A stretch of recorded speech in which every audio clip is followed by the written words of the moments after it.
Hello, good morning students. अपना जो topic चल रहा था मुद्रा की पूर्ति व भारत में मुद्रा का माप। मुद्रा की पूर्ति की अपन ने 4 अवधारणाएं पढ़ी थी, जिसमें अपन M1, M2, M3 और M4 इन सभी अवधारणाओं के बारे में अपन ने विस्तृत अध्ययन किया था। जिसमें M1 में क्या क्या शामिल होता है, M2 में क्या शामिल होता है, M3 में क्या होता है और M4 में किन किन चीज़ों को शामिल किया जाता है। ये सारी चीज़ें अपन ने पिछले क्लास में क्लियर कर ली थी। आज अपन मुद्रा की पूर्ति के बारे में, जिसका कि रिजर्व मुद्रा से क्या संबंध होता है, उसके बारे में अध्ययन करेंगे।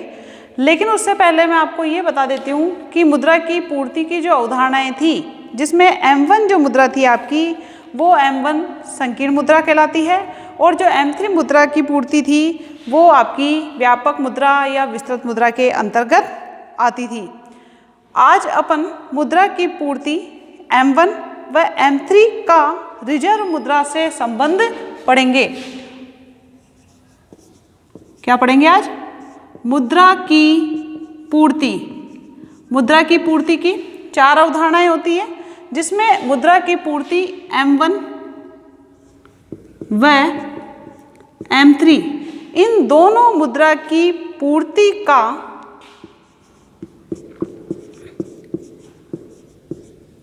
रिजर्व मुद्रा का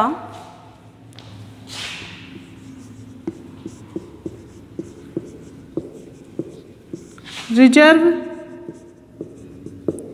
मुद्रा से संबंध।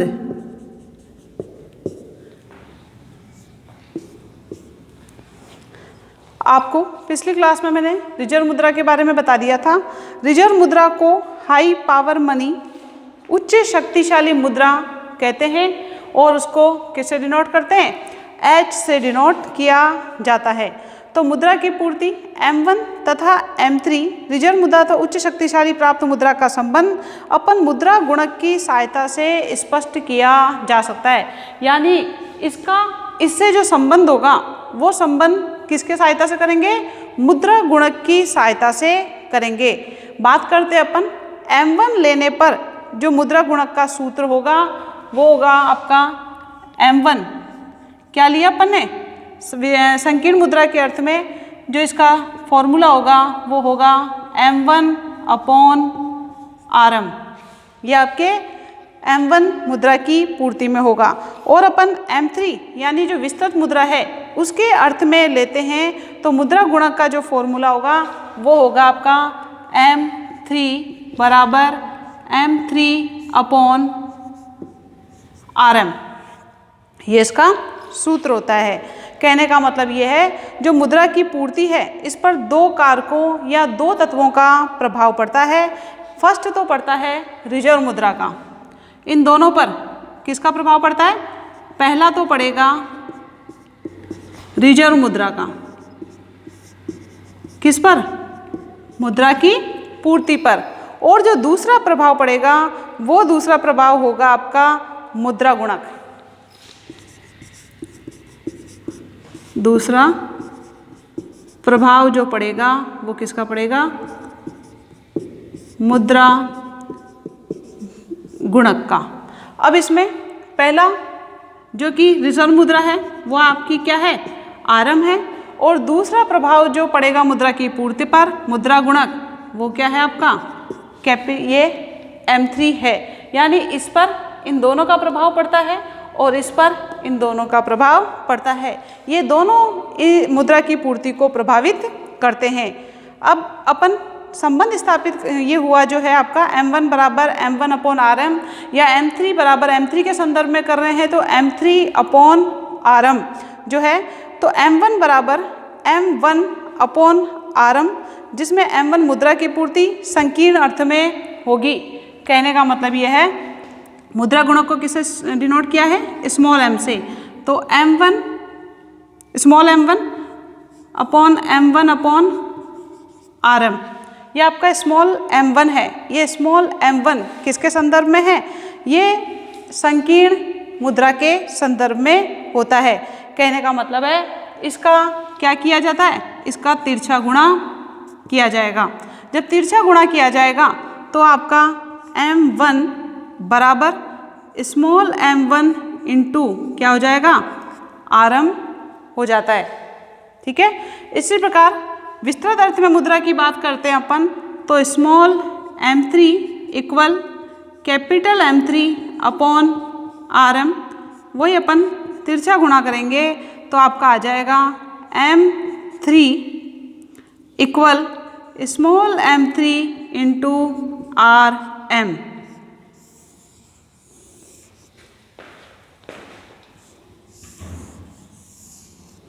ये संकीर्ण अर्थ में,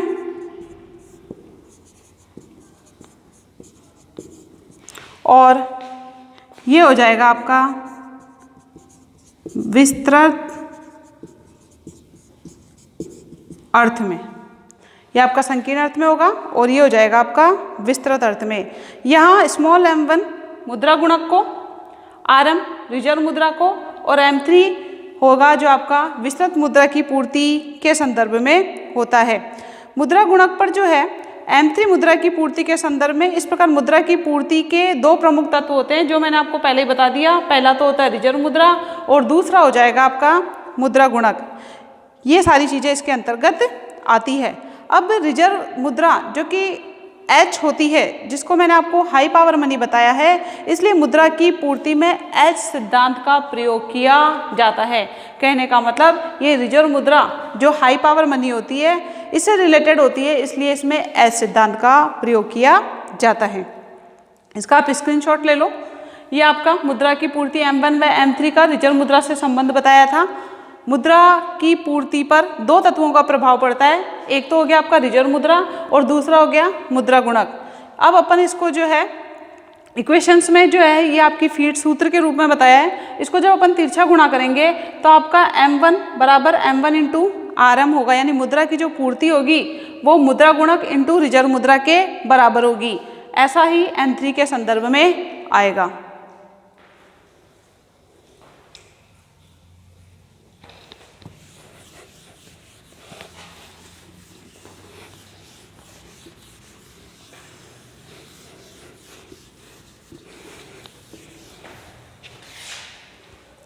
आगे मुद्रा की पूर्ति का निर्धारण और उसमें मुद्रा गुणक तथा मुद्रा की मात्रा का योगदान करेंगे। मुद्रा की पूर्ति का निर्धारण, मुद्रा की पूर्ति का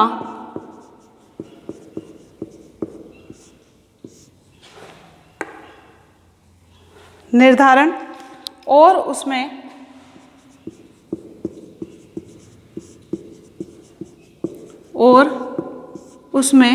मुद्रा गुणक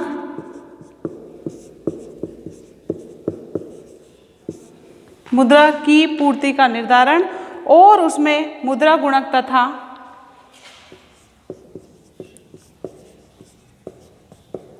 मुद्रा की मात्रा का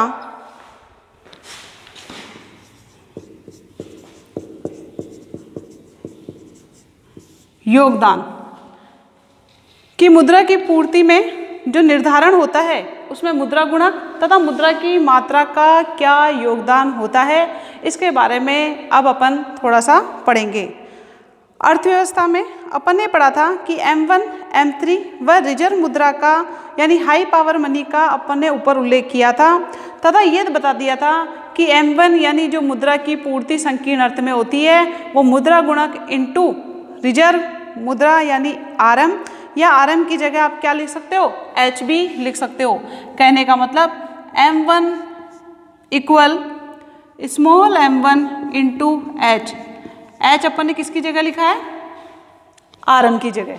इसी प्रकार यही था आपका M3 equal small m3 into H, या इसकी जगह आप क्या लिख सकते हो, Rm लिख सकते हो, माना गया है। तो जहाँ M1 जो स्मॉल है M1 है ये आपका मुद्रा गुणक है और कैपिटल M1 जो है वो मुद्रा की पूर्ति है M1 के संदर्भ में, और M3 जो है आपका मुद्रा गुणक स्मॉल m3 और कैपिटल M3 जो है आपका विस्तृत अर्थ में मुद्रा की पूर्ति है। इन सब चीज़ों के अपन ने संदर्भ में पढ़ा था।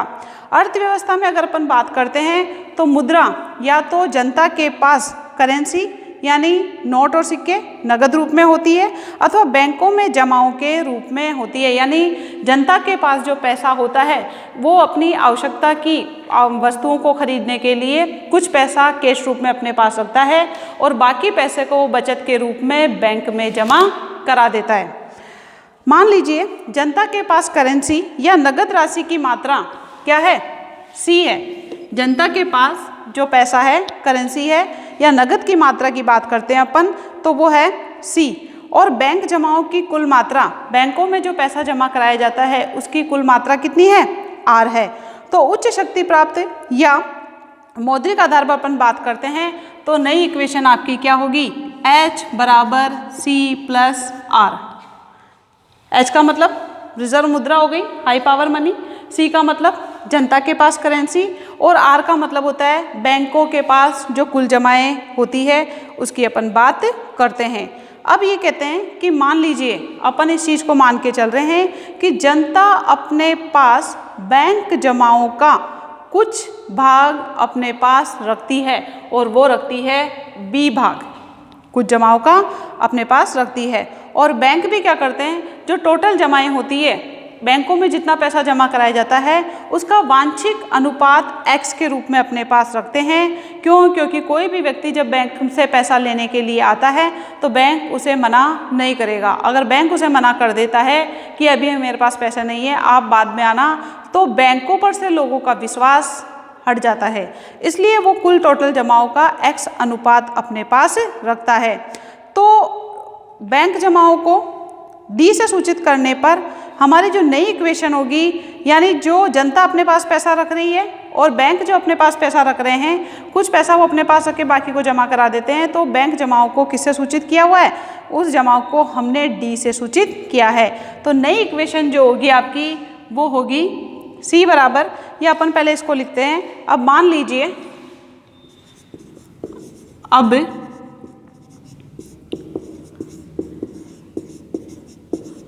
मान लीजिए जनता अपने पास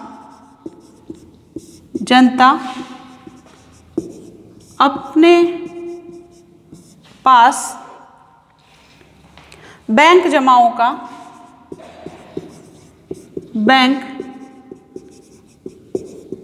जमाओं का B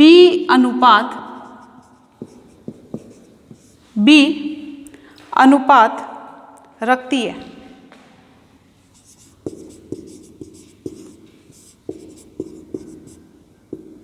B अनुपात जो है क्या कर रही है, रख रही है। यानी जनता के पास जो पैसा है उसने बैंक में जो जमा कराया है उसका B अनुपात वो अपने पास रखती है।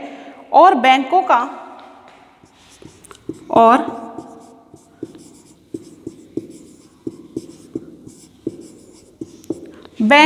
क्योंकि बैंक भी तो अपने पास रखते हैं, तो बैंकों का वांछित रिजर्व अनुपात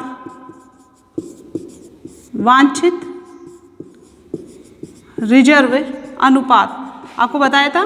बैंक जो साख सृजन का कार्य करते हैं वो जमाओं के आधार पर करते हैं, तो कुछ प्रतिशत वो RR के रूप में अपने पास रखते हैं। तो रिजर्व अनुपात क्या है, X है। RR अपन ने क्या माना है, इसमें X माना है, जो कि मैंने आपको बताया कि कोई भी व्यक्ति जब बैंक से पैसा लेने के लिए आता है तो बैंक उसे आराम से पैसा दे देता है। तो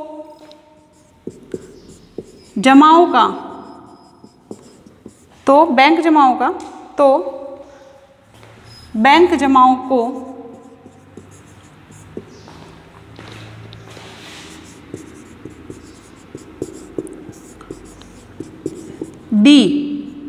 बैंक जमाओं को D से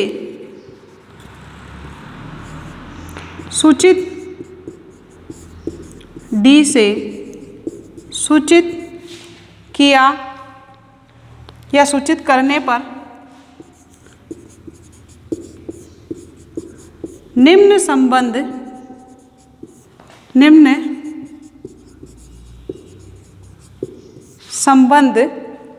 प्राप्त होंगे। ये अपने को लिखना पड़ेगा इस इक्वेशन के बाद।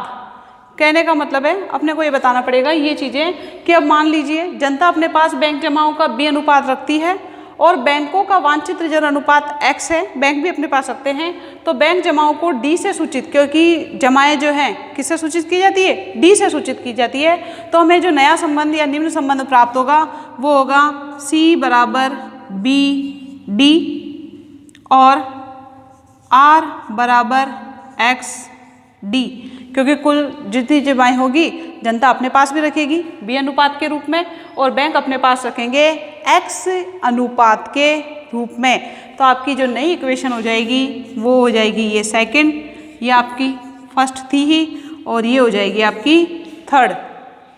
क्लियर है? इसको आप नोट डाउन कर लो या स्क्रीनशॉट ले लो। अब नेक्स्ट क्या करना है, ये जो समीकरण इक्वेशन 2 व इक्वेशन 3 को इक्वेशन 1 में रखने पर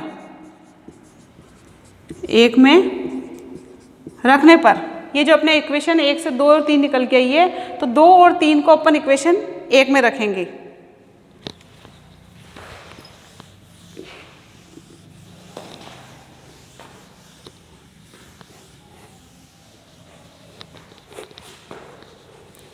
इन दोनों को जब 1 में रखेंगे तो अपनी जो नई इक्वेशन निकल के आएगी वो आएगी आपकी H equal BD plus XD।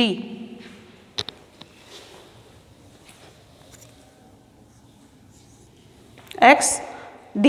अब इसमें से क्या होगा, D कॉमन निकल के आ जाएगा आपका, D कॉमन निकलेगा तो यहाँ क्या बचेगा B प्लस X, यानी कि जो जिससे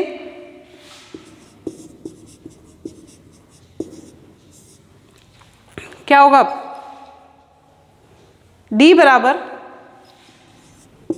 H upon B plus X, और ये इक्वेशन आ जाएगी आपकी इक्वेशन 4।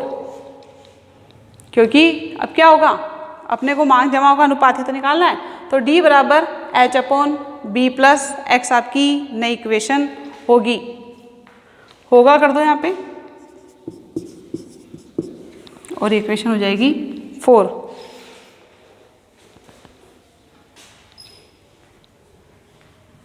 स्क्रीनशॉट ले लो भाई। अपन ने क्या किया, यहाँ पर आपके दोनों में D था, D कॉमन ले लिया, S तो इक्वल बराबर में चल ही रहा है, B प्लस X, ये B इस यहाँ बच गया और ये X बच गया।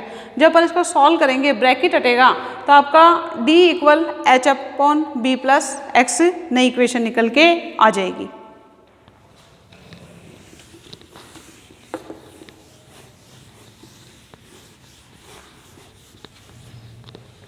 अब मुद्रा गुणक की गणना के लिए विधि,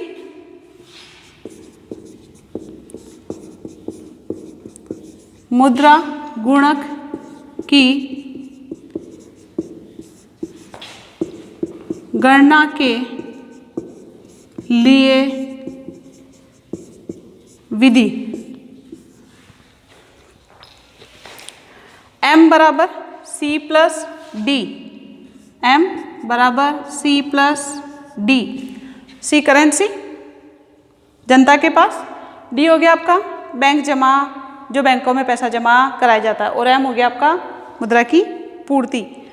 अब यहाँ पर अपन बात करते हैं, C की जगह क्या आई थी वैल्यू BD, और D की जगह क्या आई थी आपकी, D की जगह अपनी जो वैल्यू आई थी वो आई थी H upon B plus X। Fourth equation थी ना, equation 4, H upon B plus X, ये इक्वेशन थी। समीकरण 2 व 4 में,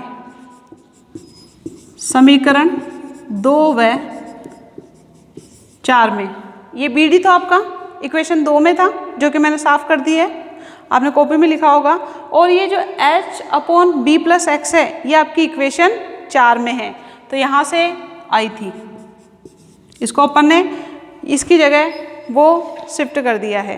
अब क्या होगा, वही b बराबर इस d की जगह h upon b plus x plus ये वैल्यू है ही h upon b plus x, ये हो जाएगा।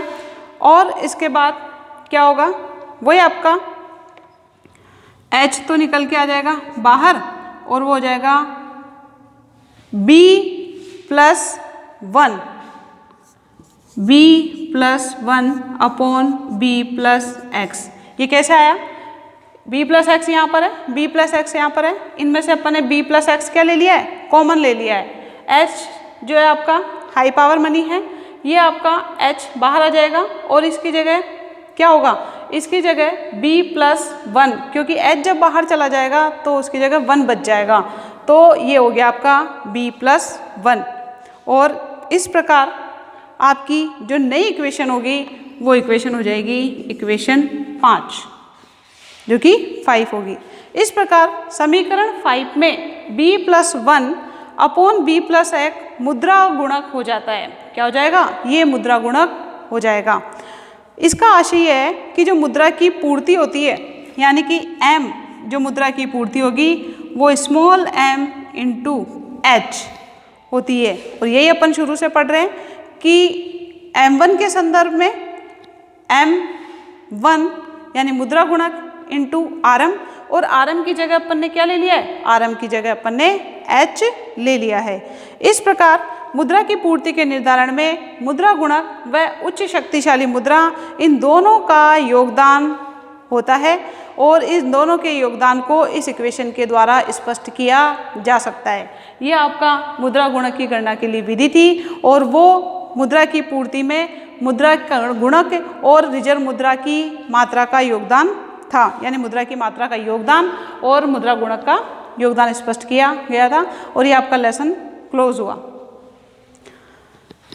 इस लेसन में इंपॉर्टेंट क्वेश्चंस पहले ही बता दिया था मैंने आपको, छोटा क्वेश्चन आएगा, तो क्वेश्चन क्या आएगा उसके बारे में बता देती हूँ, जो कि आप नोट डाउन कर लो। इसमें आएगा आपका एक क्वेश्चन, तो स्क्रीनशॉट ले लो इसको, फिर मैं लिख देती हूँ क्वेश्चन।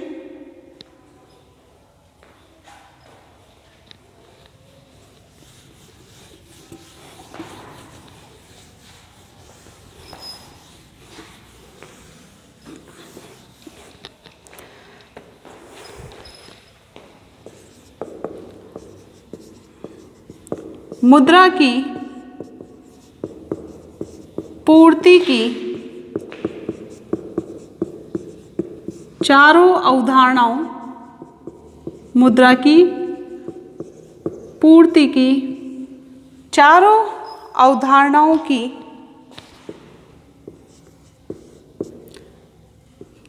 व्याख्या कीजिए।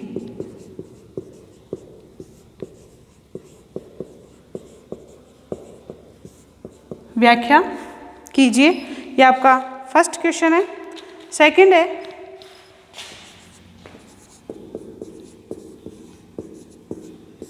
रिजर्व मुद्रा या उच्च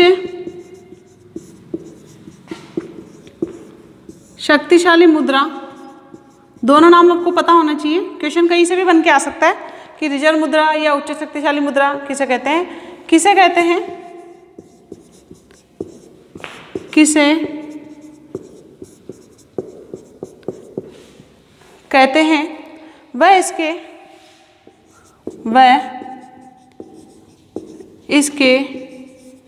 विभिन्न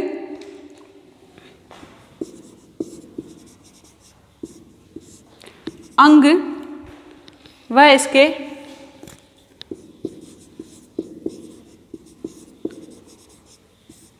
विभिन्न अंग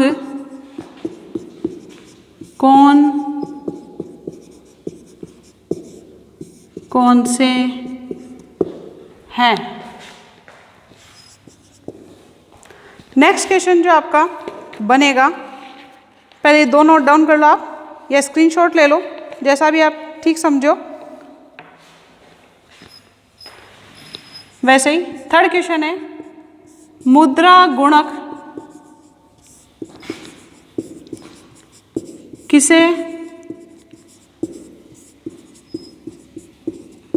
कहते हैं? मुद्रा गुणक किसे कहते हैं?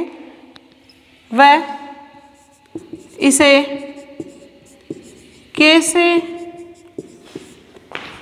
ज्ञात किया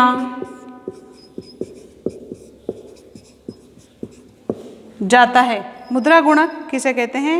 वह इसे कैसे ज्ञात किया जाता है? ये आपकी 3 क्वेश्चन इंपॉर्टेंट है जिनको आपको तैयार करना है एग्जाम के लिए। ये आपका टॉपिक खत्म हुआ। इम्पोर्टेंट क्वेश्चंस मैंने आपको बता दिए। इन क्वेश्चनों को अपने को तैयार करने हैं, एग्ज़ाम के लिए ले लो, चाहे टेस्ट के लिए ले लो। टेस्ट के लिए अभी से तैयार कर लो, ताकि टेस्ट के लिए तो होगा ही होगा, साथ में आपके फाइनल एग्ज़ाम की तैयारी भी आराम से हो जाएगी। Thank you.